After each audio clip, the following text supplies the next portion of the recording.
ဒီကနေ့ကျွန်တော်တို့အသင်းတော်ကနေမှဒီကနေ့မှာပဲကျွန်တော်တို့ရဲ့နိုဗီနာလို့ကြားအကြောင်းရင်းဖြစ်တဲ့တန်တာဆွေစားလေးရဲ့ဘွဲကိုဘွဲတော်မြတ်နေ့စဉ်နဲ့ဖြစ်တဲ့တတ်မှတ်ပြီးမှကျင်းပစေခဲ့ပါတယ်။မေတ္တာဆွေစားလေးရဲ့အကြောင်းကတော့အများကြီးတက်ခဲ့ပြီးသားဟောခဲ့ပြီးသားအဲ့ဒီမတိုင်ခင်လေးမှာကျွန်တော်တို့ပထမကျမ်းစာလေးကိုအနည်းငယ်လေးထောက်ရှုခြင်းပါတယ်ပထမကျမ်းစာထဲမှာချုပ်တဲ့အကြောင်းလေးကိုကျွန်တော်တို့တွေ့ရတယ်ဂျက်ကဘယ်လိုပုဂ္ဂိုလ်မျိုးလဲဖျားကိုဘယ်လိုဆိုတယ်ပြီးတော့တဲ့ဘောကဘယ်လိုခက်ခဲတယ်ဆိုတဲ့အစအပိုင်းလေးကိုဒါမှသူ့အတွက်ပထမအပိုင်းပဲရှိသေးတယ်ဂျုတ်တဲ့ဒုက္ခခံထမ်းဖို့ရမှာဒါပထမအခြေပဲခြေတလန်းပဲရှိသေးတယ်နောက်မှအများကြီးလောက်မှသူခံရမယ့်ဒုက္ခတွေကအခုပထမအခြေလာမယ်ရှိသေးတယ်အဲ့ဒီထဲမှာကျွန်တော်တို့အတွက်သင်္ခါစာသူဆရာနဲ့ကျွန်တော်တို့အတွက်ခွန်အားလူဆရာလေးကတော့ပါလဲဆိုတော့ပထမကျမ်းစာထဲမှာအားလုံးကိုခြုံငုံပြီးမှစကားတစ်ခုခုနဲ့ကျွန်တော်တို့ခြုံပြီးမှပြောမယ်ဆိုလို့ရှိရင်ဘာလာဘာပဲဖြစ်နေဖျားရှိတယ်ဆိုတဲ့ကိုယ်အစိတ်ထဲကိုယ်စိတ်ထဲမှာရှိတယ်ပြင်းပြပြီးမှပြင်းထန်ပြီးမှဟိုင်မာတဲ့ခံယူချက်ကကျွန်တော်တို့အတွက်ဒီမှာဓမ္မခွန်အားယူစီရဖြစ်ပါတယ်။ဒါကြောင့်ပထမကျမ်းစာကိုကြည်ပြီးဖတ်ရှုပြီးမှနားထောင်ပြီးမှကျွန်တော်တို့ဘာကိုစိတ်ထဲမှာတွန်းရမလဲဆိုတော့လောကမှာဘာလာဘာပဲကြုံရဘယ်လိုနည်းနဲ့ဘုရားကပဲဆိုင်ရဖျားရှိတယ်ဖျားကသူစီစဉ်မှာပဲဆိုတဲ့ပြင်းပြပြီးမှပြင်းထန်တဲ့ခိုင်မာပြီးမှဒုလို့ချင်းနဲ့လူမကဲတဲ့ဂျုံချစ်ချင်းမျိုးကိုကျွန်တော်တို့အတူတူနဲ့ကိုအင်မတန်မှအရေးကြီးတယ် Gospel ဆန်းစာကိုကျွန်တော်တို့ထောက်ရှုတဲ့အခါကျတော့ဒီနေ့တန်တာဆွေစားလေးရဲ့ဘွဲနည်းနဲ့တိုက်ဆိုင်ပြီးမှကျန်ဖန်လို့ပြောရမလားအဖန်အကျန်လို့ပြောရမလားကျန်စာလေးကိုတွေ့တယ်အချင်းမြတ်စွာဘုရားဖြစ်မလဲဆိုပြီးမှတပြည့်တော့အချင်းငင်းနေကြတယ်အချင်းငင်းနေကြတယ်အဲ့ဒါကိုကျွန်တော်တို့ဘူးအဝေးကြီးကိုတပြည့်တော့အချင်းကိုတွားမကျင်နဲ့တခါအဝေးကြီးကိုတွားကြည့်လို့ရှိရင်ကိုဘဝကျမှာဖြစ်တဲ့အဖြစ်ကိုကျွန်တော်တို့မိတတ်တယ်အရင်တော့ဒီငယ်ရှင်နှစ်ဦးအတူတူလမ်းလျှောက်ကြတာတယောက်ကတော့ဘုံမိပိဒါငယ်ရှင်ကြီးပေါ့ကျော်တော့ကြောက်ဒီမိကြီးတွေတွေ့တဲ့ခါကျတော့သူ့ရဲ့မစားဘဲမနေနိုင်ဘူး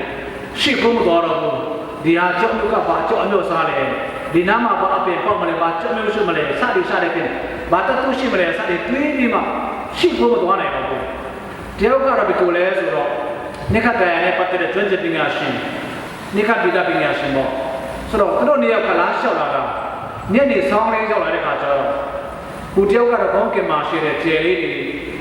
လာဘယ်လိုထွက်မလဲကျယ်တွေကဘယ်လိုလုပ်ရှာမလဲအဲ့ဒါကိုကြည့်တော့ကောင်းပေါ်ပြမှာသွားတယ်ဒါပေမဲ့မကြောက်ဘူးသူလည်းမကြောက်ဘူးပဲခလုတ်တက်ပြီးမှချောင်းထဲချပြီးတည်သွားတာပဲအောက်မှမကြည့်တာသူအပေါ်ပဲကြည့်တာကိုတယောက်ကြတော့လေမိကြီးကိုပဲလိုက်ကြည့်ခုနားလေးနဲ့ဒီနားလေးလိုက်ကြည့်တဲ့ခါကျတော့သူတော့မညာဘူးမကြောက်တော့ဘူးနေရာအတူတူသွားတာဘယ်သူမှသူတို့သွားချင်တဲ့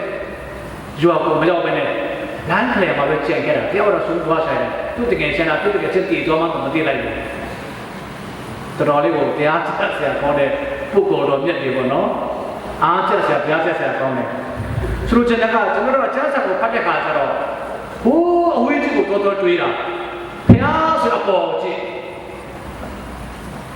တမန်တော်ကြီးတွေပြောတယ်ဆိုအိုးမရှိကတော့ဖြစ်ပေါ်လာခဲ့တဲ့အကြောင်းတွေအဲ့လိုကျွန်တော်တို့ကောင်းတယ်မှာခဏဝင်နေဒါ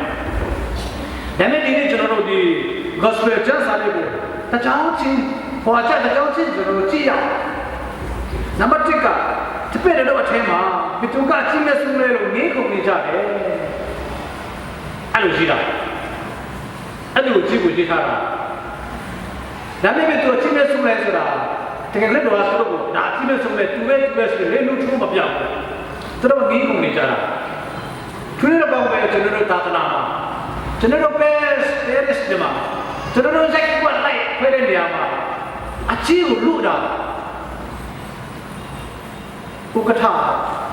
ဒုက္ကတိလေးတွေကထုံးစံတခုရှိသေးတယ်ဟိုဥက္ကဋ္ဌတော့ခန့်တယ်ဆိုလို့ရှိရင်တော့ ဟုတ်မှာငါမလုပ်တတ်ပါဘူးမြင်တာတကယ်တော့ကျွန်တော်အားလို့ချင်တာတော်ပြဿနာတက်နေကြတာမြင်အရင်တော့မြင်တာဒါနဲ့ဘာကြောင့်မြင်တယ်ဆိုတဲ့အချက်ကိုပြင်ဆင်စားလို့ရှိရင်ဟာငါတို့မှာမင်းမလုပ်ဘူးဆိုရင်ငါတို့မှာလုပ်ပြီးလို့မရှိတော့ဘူးဆိုပြီးမှအဲ့လိုမြောက်တာကိုကျွန်တော်တို့မြင်တာတော်ပေါ်ကြတာကျွန်တော်တို့ပြန်တွေးချက်ကတော့ကျန်းစာလေးနဲ့အတူကျွန်တော်ကျန်းစာကိုဖတ်ရှုရင်းနဲ့ကျွန်တော်တို့ဘောကိုကျွန်တော်ဘောဆိုတာကျွန်တော်တို့အတင်းတော့ကျွန်တော်ရဲ့ Paris ဘဝကိုပြန်ကြည့်ကျွန်တော်တို့ရဲ့ check ပလိုက်ဒီမှာ check အတီးသေးရှိတယ်ကို check ပလိုက်ကောပကမိခင်လူငယ်ကိုပဲပြန်တွေးကြည့်ဟိုအဝင်းကြီးကိုတော့မတွေးနဲ့အဝင်းကြီးတော့တွေးလို့ရှိရင်ကွာလာပြောပြီးချောင်းမှာတက်ပြီးတည်သွားမှာအလကားနေနဲ့ဆော့စစ်အတူမပြတော့မှာကောင်းမှုတွေဘာဖြစ်တယ်မလားအဲ့ဒီတော့အဝင်းကြီးမတွေးနဲ့ကိုဘာစကွာလွှဲကိုကြည့်တဲ့ခါကျတော့တကယ်ပဲခါကျတော့လေပြီးသူကအကြီးဆုံးပဲမလဲဆိုတော့ပြန်ကြတာအဲ့ဒါလည်းပဲကျွန်တော်တို့ Paris ထဲမှာတက်ကွက်ထဲမှာတစ်ချိန်လုံးပြဿနာတက်တာကအကြီးကိုပြန်လာဟုတ်တယ်မလားလူငယ်တွေလက်ခံလာမလို့ဟုတ်တယ်လားအကြီးကိုပြန်လာဒီသူအကြီးပဲဆုံးဖြစ်မလဲဆိုတော့ဒီသူအကြီးဆုံးလေတယောက်ကလည်းငါဥက္ကရာကွာငါမသိပဲနဲ့ဘာမှမလုပ်နဲ့တယောက်ကလည်းပြောမှာပဲလေကြောက်တယ်ပုံကြီးကွာပြောမှာပဲဘုရားကြောက်တယ်ပုံကြီးလည်းပူကြည့်အောင်နော်ဆိုတော့ငါကြောက်တယ်ပုံကြီးငါမသိပဲနဲ့ဘာမှမလုပ်နဲ့ပြောမှာပဲဟိုတယောက်ကလည်းငါဗန္ဒာရှိမှုငါမသိပဲနဲ့ပတ်စံပြီးတော့တုံးသွားတယ်ပြောမှာပဲဟိုတယောက်ကလည်းငါရှာတာအဲ့ဒီလိုလေးနဲ့ပတ်လက်ချာပြီးမှ Paris ကအပေါ်မတက်ပဲနဲ့ဒီလိုပတ်လက်ကျတော့ဒီလိုလေးပဲဒါဆိုတော့ Paris ကတော့ကောင်းမိုးပဲမှာဘယ်မှမသွားတော့အဲ့မှာလေကျွန်တော်တို့ဟို Wi-Fi တုံးတဲ့အချိန်မှာဖုန်းတွေတုံးတဲ့အခါမှာနော် internet လေနေတယ်လို့ပဲဒီလိုပဲလေရတာအထက်မပဲလေရတာအပေါ်မတက်တော့ဘူးဖြားကိုတက်ရတဲ့ဟာကမတက်ဘူးလေဒီမှာလေနေတာဘူလူဖက်ဒီလိုပဲလေတဲ့အခါကျတော့အလုံးခါလာပြင်လာတယ်ကျောင်းထဲကိုလေးကစားပြီးမှဓမ္မစီတော့ဘုက္ခရာတားစီပြီးမှခါနာပုံတာကျွန်တော်အဲ့ဒါခဏနဲ့ခံရတာဆိုတော့ပြောစရာကောင်းတယ်တရားကြစရာပဲလက်တွေ့ချင်းချက်ပြီးကြည့်လို့ရှိရင်စက်စကားကဘုံဘင်းချင်းစရာမလိုဘူးပညာအမြင့်ချင်းတက်စရာလည်းမလိုဘူးရိုးရိုးလေးနဲ့ရှင်းလေးနဲ့တွေ့ရဆိုလို့ရှိရင်အဖေရလည်းရိုးရိုးလေးနဲ့ရှင်းလေးနဲ့ထွက်လာတာပဲဒုတိယစာကျမ်းစာမှာတော့တို့ကြတယ်ယေရှုနဲ့တို့ရဲ့စိတ်နှလုံးထဲမှာသင်္မေခါဆက်ချက်ကိုပြည့်မြဲကြုံပေါ်တဲ့ဖြင့်သူငယ်တို့ကိုမိမိအနေတွေထား၏ဒုတိယစာကြောင်းမှာ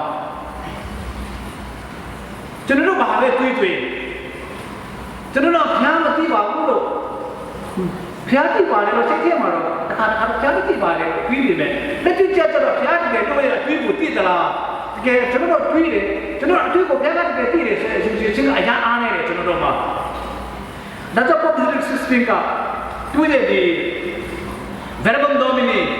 ဆိုတဲ့ post note post exhortation ထဲမှာပါရှိသားတယ်ဆိုတော့ကတ္တလိကြီးအားတဲ့တရားဝင်နားမလည်ဘူးတဲ့ဘာကြောင့်လဲဆိုတော့ဘုရားကျမ်းစာကိုအခြေခံပြီးဟောတဲ့အခါကျတော့တဲ့သူတို့ကကျမ်းစာမှာဖတ်တာကျမ်းစာမှာဖတ်တဲ့အခါကျတော့ဘုရားဆရာတော်ကဟောတော့မှမသိဘူးတဲ့ဘာဖြစ်လို့လဲဆိုတော့ကျမ်းစာကိုအခြေခံပြီးဟောတဲ့အခါကျတော့ကျမ်းစာမှာဖတ်တဲ့လူကစာသင်ကျောင်းထဲမှာစာသင်ခန်းထဲမှာကျောင်းဆရာလေးက text အကြောင်းဖတ်သွားတယ်နောက်ကကလေးတွေကစာအုပ်ပါမလာပြီးမှဘီနာလူတွေကိုသူမင်းကြည့်တာအတူဖြစ်သွားတာ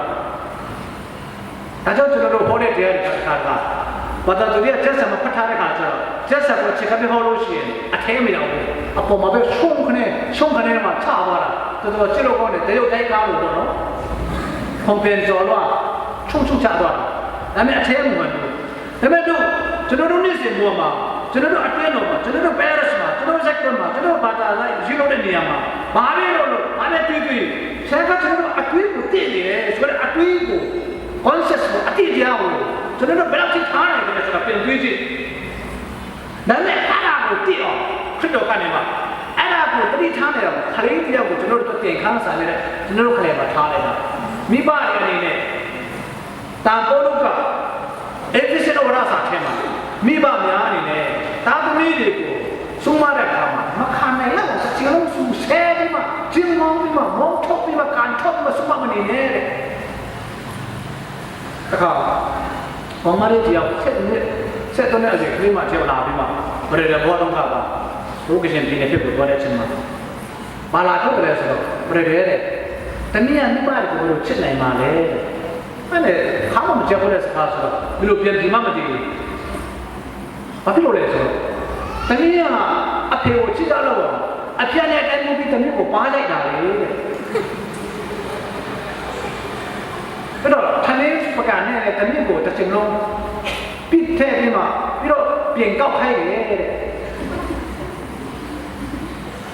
တခုပြီးတခုပြောတော့ဇာတ်ချက်ကမရှိတော့ဘူးအဲ့ဒါကိုအမေကလည်းမကယ်ဘူး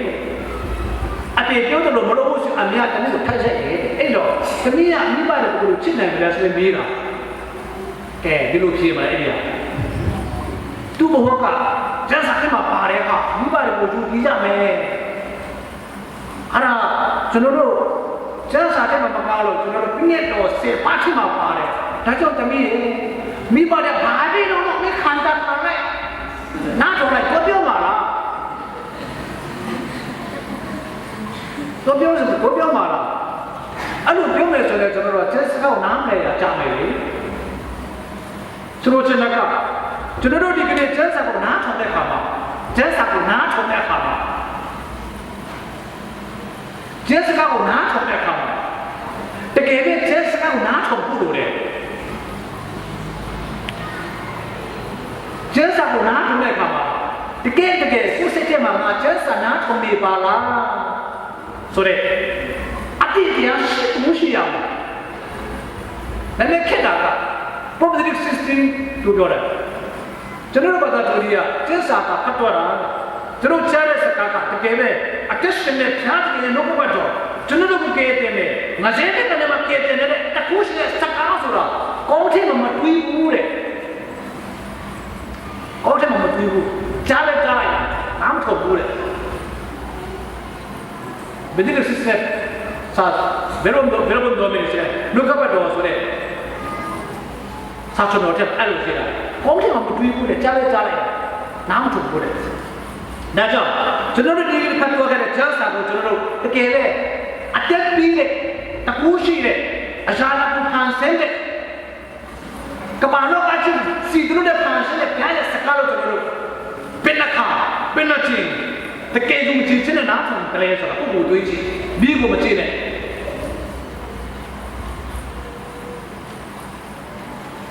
အဲ့လိုတွေးချလို့ရှိတော့ကိုအားမရခါစားမိပါပဲတခါတော့ချက်စာဖတ်လို့ရှိတော့ကိုရှက်တဲ့အချက်ရှိတယ်တခါကိုအားမရတဲ့အချက်ရှိတယ်တခါတော့ကိုဘယ်လိုမှမသိတဲ့အချက်ရှိတယ်တခါတော့ကိုအားစားတဲ့အချက်ရှိတယ်တခါတော့ဝန်းနေတဲ့ချက်ရှိတယ်အဲ့ဒီလိုမှမခံစားဘူးဆိုလို့ရှိရင်ချက်စာမဖတ်ဘူး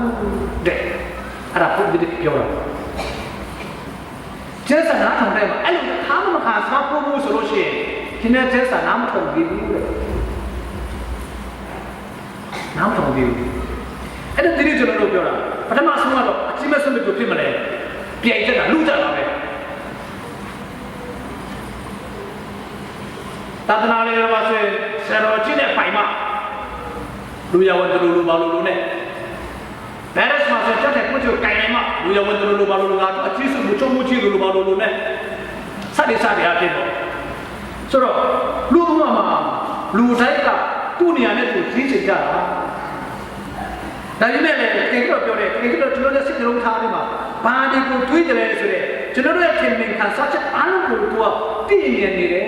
ဒါကိုတော်တယ်လို့ခရီးသူငယ်တွေကိုကျွန်တော်တို့ဘဝမှာသူကအများအားကျွန်တော်တို့ရဲ့ဆရာဓမ္မအနေနဲ့ခရီးသူငယ်တွေကိုကျွန်တော်အလယ်မှာတွားထားပေးတာအလကားကလေးမွေးခဲ့တာမဟုတ်ဘူးရန်ဘတ်ဘာဆိုတဲ့ပုံစံမျိုးနဲ့ဘုရားကကျွန်တော်ဝေခဲ့တာမဟုတ်ဘူးကျွန်တော်တို့ရဲ့ဆရာတခင်တာလေးတွေအဲ့လိုပြထားတယ်ဒါနဲ့အဲ့ဒါကိုပုံမှန်နည်းနားလည်အောင်ငါ့နာမ၌နောက်တစ်ချောင်းငါ့နာမ၌ဤသူညင်ကိုတဲ့ခါတော့သူဒီငါကိုတဲ့ခါနေငါကိုတဲ့ခါတော့သူဒီငါကိုစရဒမလို့သူကိုလည်းခါဒီ ပ်ပြောတယ်အကြောင်းကားတင်လို့တွေအတင်ငယ်ဆုံးတော့သူဒီအချင်းမြတ်ဆုံးပြည်လို့သူတို့ကမင်းတော်မီတကယ်တော့ဘယ်တူဆိုတာနာမည်နဲ့တတ်ပြီးမှမပြောဘူးနာမည်နဲ့တတ်ပြီးမပြောဘူးဟဲ့တွေ့တော့ကြည့်မင်းတို့ရှာမရှိနဲ့ငါကြည့်တာဘီတာကမှအချင်းဆုံးမင်းတို့သူ့ကိုအားလုံးနားထောင်မပြောဘူးကွာအဲ့လိုဒါပြောတော့ဘီတာလည်းလေတွင်းထွင်ထောင်မှာပဲပြောလို့မရဘူးနှခမ်းမွေးလေးနဲ့ပါလဲဆိုတော့ဒီပဲထောင်ဆိုနှခမ်းကထောင်တော့မှာဟုတ်တယ်မလားဒါမပြောဘူးမပြောဘဲနဲ့အတင်ငယ်ဆုံးတော့သူဒီအချင်းမြတ်ဆုံးပြည်ဆိုပြီးမှအတင်ငယ်ဆုံးသူကအချင်းမြတ်ဆုံးပြည်တယ်ဒါကြောင့်မင်းကမင်းတကယ်ချစ်နေကြမှာအနည်းချက်ဆုံးအတင်ငယ်ဆုံးပြည်ကိုကျူးစားမင်းအချင်းမြတ်ဆုံးပြည်တယ်ဆိုလို့ရှိရင်အစီကာဆုံးတော့ကျူးစားဒါနဲ့ဒီလိုနေရာမှာအန်ဒရေတခုရှိတယ်ဘာအန်ဒရေဘာကျူးစားပါလဲဘာကြောက်ခွင့်ရှိတယ်ဆိုတော့ spiritual pride လို့ခေါ်တယ်ဝိညာဉ်ရှိမာနကအရန်စကားပြောတာဝိညာဉ်ရှိမာနဆိုတော့ဘာလဲလို့မြင်လို့ရှိရင်တော့ဘာရေလို့တော့မဟုတ်ဘူးဘာမှမဟုတ်ဘူးစိတ်ထားပါပဲဘယ်လိုစိတ်ထားမျိုးလဲဆိုတော့အတင်းတော်မှာငါဆုတောင်းနိုင်တယ်ငါပြီးနိုင်တယ်ငါလူနိုင်တယ်ငါလှုပ်နိုင်တယ်ငါကိုင်နိုင်တယ်ဒါကြောင့်ငါဩဇာဝမှုရမှာဒါကြောင့်လည်းငါစကားထိုးစီကားစားမှာငါစကားနားထောင်ရမယ်စားတဲ့အကျွေးပြုကအင်မတန်မှကြောက်စရာကောင်းတဲ့ငါရဲ့ကိုချစ်ကိုလုပ်ပြနေတဲ့ဝိညာဉ်ရှိမာနလို့ခေါ်တယ်အဲ့ဒါဝိညာဉ်ရှိမာနလို့ဆိုတာဒါကြောင့်ဒါကအင်မတန်မှကြောက်စရာကောင်းတဲ့နတ်ဆွေကြောက်ကွင်းတဲ့နတ်ဆွေကြောက်ကွင်းဘာလို့လဲကွာတော့တကယ်လည်းကျူးစားမှာလေကျူးစားတယ်ဖျားပြောမနေနဲ့ကျူးစားတယ်အလိုတော့ပြောမနေနဲ့ကျူးစားတယ်လုံးဆရာရှိလုံးတယ်ပြီးစားချက်အဲ့ဒါဆုံးပြီးတယ်ဒါလည်းဆက်ချက်မှာဘယ်လိုခံစားလဲငါပြီးတယ်ကွာငါလုပ်တယ်ကွာငါဆွတ်တောင်းတယ်ကွာအဲ့ဒါကြောင့်ကိုလိုဆွတ်မတောင်းနိုင်တဲ့ပုဂ္ဂိုလ်ကိုလိုမပြီးနိုင်တဲ့ပုဂ္ဂိုလ်ကိုလိုတန်တန်ရှင်းရှင်းနဲ့ငါအရှက်မတောင်းဘူးကွာစိတ်မတောင်းဘူးကွာဆိုတော့စိတ်မတောင်းတဲ့လူအရှက်တောင်းတဲ့လူကြတော့ကွာဒီလိုကြည့်ပြီဆိုလို့ရှိရင်ဒါတော့ the beginning of the end ခင်ဗျားကနောက်ဆုံးကာလခင်ဗျားလည်းကိုယ်စတင်လာတာပဲအတူပဲဒါကြောင့်တပည့်တော်ကြီးပါကြောက်ပါငါကြောက်တယ်လို့ငင်းကြတယ်ဆိုတော့လို့လေအချစ်ဆုံးမပြောပြမလဲငါကခရစ်ယာန်နေစတယ်ငါကဆွေမျိုးသားချင်းဂျွန်နဲ့ဂျေးမစ်ခရစ်တော်နဲ့ဝိုင်းဝိုင်းတော်တဲ့လူတွေပြတဲ့ခါကျတော့ခရစ်တော်စီလာပြီးမှဘုရောဘုံဘုံနဲ့ဆွလာလို့ရှိရင်တပည့်တော်တို့နှစ်ပါးကိုဘယ်ပြမှာပြောညပြမှာပြောနာတော့နာသူတို့တယောက်ထဲလာတာနောက်ထဲလာတာမဟုတ်အမေပါပါလာသေးတာအမျိုးလိုက်နဲ့အသင်းတော်ထဲမှာနေရာယူချင်တာလေအမျိုးလိုက်အဲ့ဒီနေရာယူချင်တဲ့ခါကျတော့တကယ်ဖြစ်တော့ကငါလက်ကြပဲလက်ဝဲမှာထိုင်တဲ့ပုဂ္ဂိုလ်တွေကခမဲတော်တပါးသေးပဲသိတယ်ခမဲတော်ပြီးတဲ့လူပဲထိုင်တယ်အဲ့လိုပဲတည်းပြောတယ်အာမနာဘူးအဲ့တော့ကျွန်တော်တို့ဒီနေ့အချင်းမြတ်စွာဘယ်တူလဲဆိုတော့ကျွန်တော်တို့မထင်တဲ့ပုဂ္ဂိုလ်ဖြစ်မှာမထင်တဲ့ပုဂ္ဂိုလ်ဖြစ်မှာဒါကြောင့်ကျွန်တော်တို့ဒီခေတ်ကာလကိုကြည့်ကျွန်တော်တို့ရဲ့ဘဝကိုပဲကြည့်ဘယ်လိုပဲကြည့်ကိုပွေးမိသားစုကိုတောင်းရပဲကြည့်ပြီးတော့ကျွန်တော် diocese ဒါကြောင့်ကျွန်တော် Paris ဘာသာရေးကတည်းကအတက်တော်ကြီးရဲ့တော့ပုံလာပုံသူရဲ့ခြေရန်ကိုကျွန်တော်တို့ဆောင်းမဲ့ဆုံးဖြတ်ပြီးတက်တော့ကြည့်လိုက်စေတနာလူရှင်ကဒုက္ခတင်ငါဆလူရှင်ကတော့လေကဘုံပြုလွာရရတယ်ဒါပေမဲ့နေ့တိုင်းလူလိုဘုရားကျောင်းမှာတက်ရှိလို့တဲ့လူတယောက်ကတခါမှချီးမခံရဘူးတခါမှချီးမခံရဘူးဆရာတော်ကဒီနာပါတီရှိပြီဆိုလို့ရှိရင်တော့အမလေးလူကြီးလူကောင်းနေလာလိမ့်မယ်အဲ့ဒီထဲမှာကကျွန်တော်တို့အတင်ငယ်ဆုံးသူတွေကပါလာချင်မှပါလာမှာဒါကြောင့်တခါစဉ်းစားတာပေါ့နော်ဒီကိခရစ်တော်ကအသက်ရှင်တဲ့ခါမှာပြင်းချင်းပြတဲ့ခါဒီနာပါတီလို့တလည်းဆိုတာဦးတိစဉ်းစားတယ်မှာရှာမတွေ့ဘူးအဲ့ဒါလည်းကျွန်တော်ကိုတအားတော့ပါပြီးတယ်ပြတဲ့ခါမှာဒီနာပါတီသိပါတယ်တာသနာပြုတ်နေဖို့အရေးကိုသူရဲ့တာသနာအောင်မြင်ဖို့သူတာသနာပြုတ်ရအောင်သူမစ်ရှင်အောင်မြင်ဖို့အရေးလောလောလောဆက်နိုင်ဖို့ပြတဲ့ခါပဲသူကြောမှာလူကြီးတွေကိုသူတကယ်ကြည့်ပြီးမှ လက်ဆောင်ပေးတယ်ဆိုတာတွေးချင်တာတက်စားမပါလို့သူတို့ဒုက္ခပြီးတော့တက်စားမပါဘူးဒါနဲ့ပြောတော့အပြစ်တယ်လို့ပြောခံရတဲ့ပုဂ္ဂိုလ်တွေနဲ့နေစားတယ်ဆိုတော့ပါတယ်လူတွေကအပြစ်တယ်လို့ပြောတဲ့ပုဂ္ဂိုလ်တွေနဲ့နေစားအတူသုံးဆောင်တယ်ဆိုတော့ပါတယ်တော့လည်းရောမလူကြီးတွေရောဂျူးလူကြီးတွေနဲ့ရောဒီနာပါတီလို့လည်းဆိုခါမှမတွေ့ဘူးအဲ့တော့ပြင်ဆင်စားတဲ့ခါကျတော့ဒီနာပါတီလို့တော့မှလို့ရတာကျန်းစာနဲ့ကြိုက်ကြလားဆိုတာတတိထားဆိုပြအားကြောက်ကြတယ်ဘုရားမရေကားတမဲ့တကားကိုဒီနာပါတီတပွဲနဲ့ဖွင့်လို့ဖြစ်သွားနိုင်တယ်ဘာဖြစ်လို့လဲတန်းဆောင်ဘာပစ္စည်းတီသွားတဲ့အကြောင်းရှင်းကဟဲရောမကျန်ကတူပတ်တဲ့ပွဲလေးမှာဒီနာအချစ်ချင်လုပ်ခဲ့လို့လေဟဲရောမကျန်ကသူ့ရဲ့ဘတ်ဒိတ်မှာသူ့မွေးနေ့မှာဘာအချစ်ချင်လုပ်ခဲ့တဲ့ခါကျအဲ့ဒီမှာအကွက်ပဲဒါကြောင့်မေရီစစ်စံမေရီညာနေလေဟောရအစာကိုဖတ်ချင်တဲ့ခါကျအဲ့ထဲမှာပါရတဲ့ဆို Oh my dear priest and my dear people मैं चिल्ले जहाँ लोग मैं चिल्ले बात बोलो पार्टी मुझे लोग को शौक जावा मैं पार्टी में पिपे ये वर्ष में कोई ने पसंद आता मैं पार्टी को शौक जावा अचानक मुका हुआ है रे अचानक ये बात लूरिया पियो पापा साथ में नहीं आमा ना शुआ कोई को अम्यास हुए दाचा शौक जावा अरे फिर मुझे नाဒါပေမဲ့ဒီမှာမလို့ရဘူးလို့ကျွန်တော်ပြောချင်တာလို့ပေါ့ကျွန်တော်ပြောချင်တာကအဲ့လိုမျိုးပွဲကြီးကောင်းတွေမှာအတင်ငယ်ဆုံးဆိုတဲ့တင်ရတာကအကြီးဆုံးဆိုတဲ့ပုဂ္ဂိုလ်ဘုရားရှိခိုးအကြီးဆုံးဆိုတဲ့ပုဂ္ဂိုလ်ကဘယ်တခါပါလာလဲဆိုတဲ့အရာတွေးတာလို့ချင်တယ်လို့အာသနာလည်းလို့ချင်လို့ press လည်းလို့ချင်လို့ဘယ်သူလဲကြီးကျွန်တော်လည်းဘာမှမဆိုင်ဘူးမလို့နိုင်တော့ဘယ်လိုပါလို့လဲပြောတာမဟုတ်ဘူးဒါပေမဲ့အဲ့လိုတွေးမိတဲ့အချိန်မှာကျွန်တော်တို့အကြီးဆုံးလို့တကယ်ဖြစ်တော့ကကျန်းစာထဲမှာဟောထားတဲ့ပုဂ္ဂိုလ်ဒီပါမလာမှာပဲဆိုရင်လေအဲ့ဒီလိုဒီပါမလာဘူးဆိုလို့ရှိရင်ကျွန်တော်တို့စားပေါ်တော့က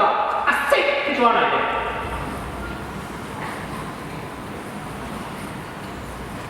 ဒါကြောင့်ကျန်းစကားကိုနားထောင်တတ်မှာပဲတရားပေါ့ကျွန်တော်တို့ကကျန်းစကားကိုပေါ်တန်ထားပြီးမှယူဇိုလေးနဲ့ပေါ်တန်နဲ့ထားတဲ့ကာပါလာပါလို့ကိုဘွားမှာရောကိုပြဘွားမှာပြောင်းလဲမှုဆိုတာတော့တောင်းလွယ်လို့နာလေးကိုခိုင်းရတော့နောက်တစ်ခုရှိသေးတယ်ဒီနေ့ဖတ်တာအခန်းငယ်49အခန်းကြီးကိုအခန်းငယ်49မှာဇွန်ကတကယ်ဖြစ်တော့ရဲ့နာမတော်နဲ့နာစုကိုမောင်းထုတ်လိုက်လို့တို့ကိုတွေ့တယ်ဒါပေမဲ့ဒီလိုခွင့်မှာပါမလာတဲ့အခါကျတော့ခရစ်တော်နဲ့ကိုလိုက်မလာပဲနဲ့တပြည့်တော်ကြည့်တဲ့မဘောပေါ်ပဲနဲ့ခရစ်တော်ရဲ့နာမတော်နဲ့နတ်ဆုတော်မောင်းထုတ်တဲ့အခါကျတော့အဲဆိုမှပါပြောတယ်ဆရာတခင်ကိုရောရဲ့နာမတော်နဲ့နတ်ဆုနဲ့ကိုနေထုတ်လို့သူတို့ကိုငါတို့တွေသိချင်တူတပြည့်တော်တို့ဒီတပြည့်တော်နဲ့ထုံလိုက်တော့ကြောင့်သူ့ကိုတားမြစ်ခဲ့ပါအဲ့လိုရှောက်နေတဲ့ဒါနဲ့အဲ့ဒီမှာအဖြစ်အရန်သဘောကျတယ်ခရစ်တော်ရဲ့ဖြေလိုက်တဲ့စကားတို့တော့လေယေရှုကထိုးတုကိုမတားမြစ်ကြတယ်အချောင်းကတင်နဲ့ဆန့်ကျင်ဖြစ်မဲ့ပြီးတော့သူဒီတင်နဲ့ဖြစ်နေရှိရုံတော်မျိုးတော့ဘူးအဲ့ဒီမှာလည်းကျွန်တော်တို့တွေးစားကြရတယ်ကျန်စကားကိုနားထောင်တတ်တယ်ဆိုလို့ရှိရင်ကျွန်တော်တို့အတွက်အင်မတန်မှရင်နာစရာလည်းကောတင်ခါစားသူစားလည်းကောဘဝနဲ့ပြောနေပြနေတော့တဲ့အစွမ်းနဲ့ပြည့်စုံတဲ့ကျန်စကားလေးပဲဒီနေ့ကိုပြန်ကြည့်ဟိုလူဒီလိုမတွေးနဲ့တခါဘုရားကျောင်းတဲ့ကျောင်းမှာပေါ်လာပြီးတော့ပြီးတော့တဲ့ခါကျတော့လူကြီးတွေကခတ်မန်းတဲ့လူကြီးတွေလာနှုတ်ဆက်တာ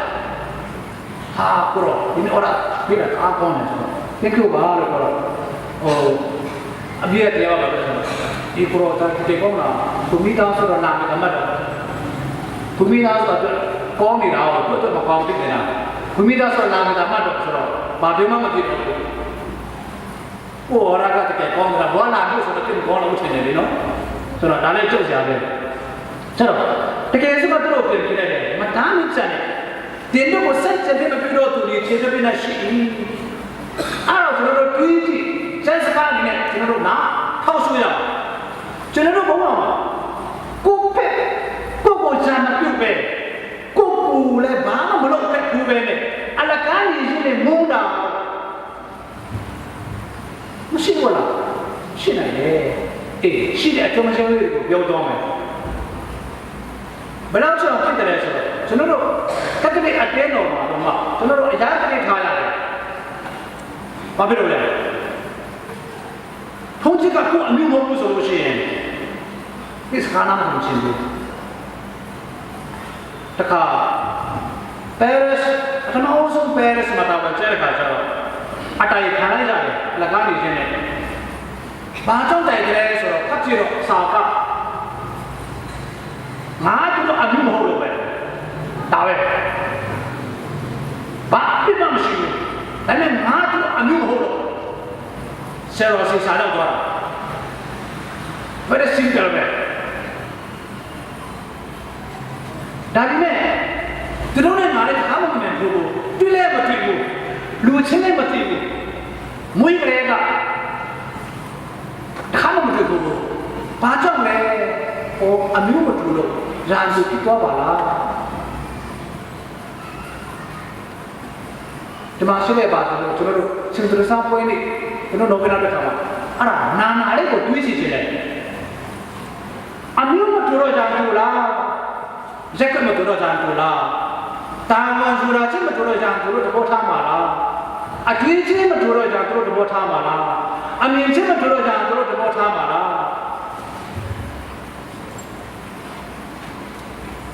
Dan itu nunggu, jangan bawa apa, beda apa ni aja. Jangan ket pilih le. Dan jangan bawa. Apa lo dong minggu? Paris kau nak le. Lumio kau aci kamu Paris tahu le. Macam ni macam mana mah?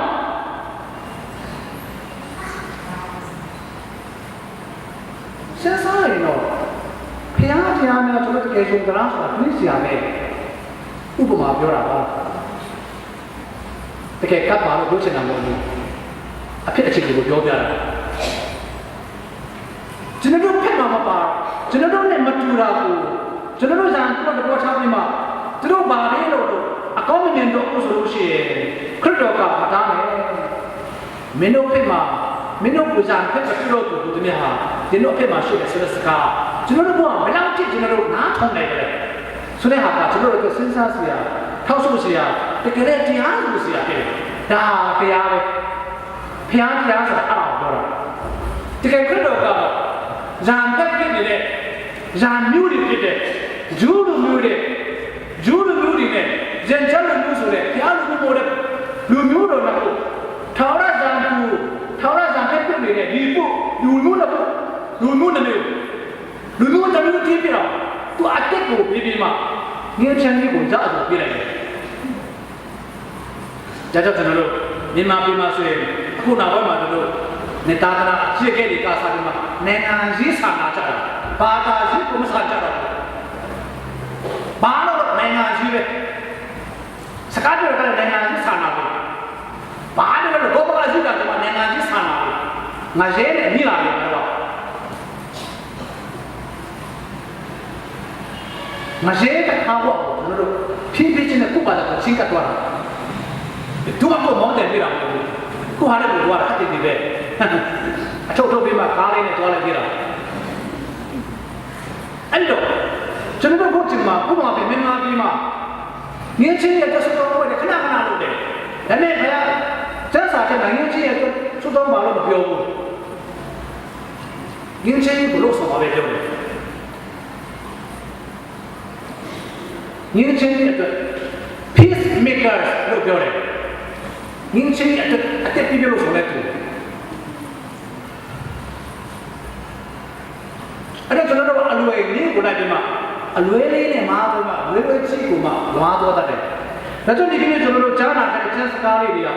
ကျွန်တော်တို့နာတုတ်ခဲ့တယ်နာဟောခဲ့တယ်နာနဲ့ကြောက်ဆုခဲ့တယ်ကိုဘောနဲ့ကိုပြီးတော့ကိုယ့်ရဲ့ပဝန်းကျင်နဲ့ကိုယ့်အတဲတော်နဲ့ဆရာရဲ့တရားနဲ့ကိုက်နေသလားအဲ့ဒါကျွန်တော်ဘုရားပြောတယ် Mino alam makasih so saya nekat thongbo kata napa sak makane ro nekat thong lai le ha ta lo ko lai da tiကျွန်တော်တို့ကလူတွေရဲ့အချက်လူတွေရဲ့အချက်ကိုလိုက်တဲ့ဖြစ်ဖြစ်လာတယ်ဖះအချက်မဟုတ်တော့ဘူးတရားနဲ့နေတဲ့မဟုတ်တော့ဘူး